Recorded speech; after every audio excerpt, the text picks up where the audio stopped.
Hi friends! IPL 2026 ఫైనల్‌లో అహ్మదాబాద్ వేదికగా జరుగుతున్న హై వోల్టేజ్ పోరులో గుజరాత్ టైటాన్స్‌కు భారీ ఎదురుదెబ్బ తగిలింది. టాస్ గెలిచిన ఆర్సీబీ కెప్టెన్ తొలుత బౌలింగ్ ఎంచుకోగా మ్యాచ్ మొదటి బంతి నుంచే ఉత్కంఠ రేపింది.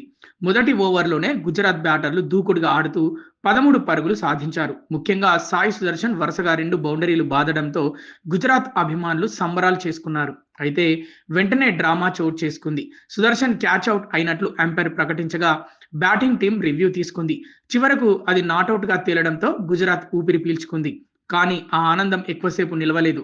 భారీ అంచనాలతో బరిలోకి దిగిన కెప్టెన్ శుభ్మన్ గిల్ ఫైనల్‌లో పెద్ద ఇన్నింగ్స్ ఆడతాడని అభిమానులు ఆశించారు. అయితే హెజల్‌వుడ్ వేసిన తెలివైన షార్ట్ బాల్‌కు గిల్ బలయ్యాడు. బంతి బౌన్స్‌ను సరిగ్గా అంచనా వేయలేక షార్ట్ ఆర్మ్ ఫుల్ ఆడేందుకు ప్రయత్నించాడు. కానీ బంతి బ్యాట్ అంచుకు తగిలి గాల్లోకి ఎగిరిపోయింది.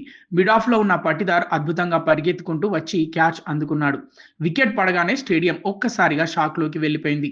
పెవిలియన్ వైపు నడుస్తూ గిల్ తనపై తానే తీవ్ర అసహనం వ్యక్తం చేయడం కెమెరాల్లో స్పష్టంగా కనిపించింది. ఇక గిల్ వికెట్ షాక్ నుంచి కోలుకోకముందే గుజరాత్‌కు మరో గట్టి దెబ్బ తగిలింది. 138.6 కిలోమీటర్ల వేగంతో వచ్చిన భువీ షార్ట్ బాల్‌ను సాయి సుదర్శన్ సరిగ్గా టైమ్ చేయలేకపోయాడు. బంతి నేరుగా గాల్లోకి లేవగా వికెట్ కీపర్ జితేష్ శర్మ ఎంతో దూరం పరిగెత్తి అద్భుతమైన క్యాచ్ పట్టుకున్నాడు. దీంతో ఆర్సీబీ శిబిరంలో సంబరాలు అంబరాన్నంటగా గుజరాత్ అభిమానులు ఒక్కసారి నిశ్శబ్దంలోకి వెళ్లిపోయారు. రాజస్థాన్‌పై సెమీఫైనల్‌లో విధ్వంసం సృష్టించిన గిల్ సుదర్శన్ జోడీ ఈసారి ఫైనల్‌లో మాత్రం పవర్ ప్లేలోనే చేతులెత్తేసింది. అసలు మ్యాచ్‌ను మలుపు తిప్పిన ఈ 2 వికెట్లు గుజరాత్ టైటాన్స్‌పై ఎంత ప్రభావం చూపిస్తాయి? ఆర్సీబీ రెండో టైటిల్ కల నిజమవుతుందా?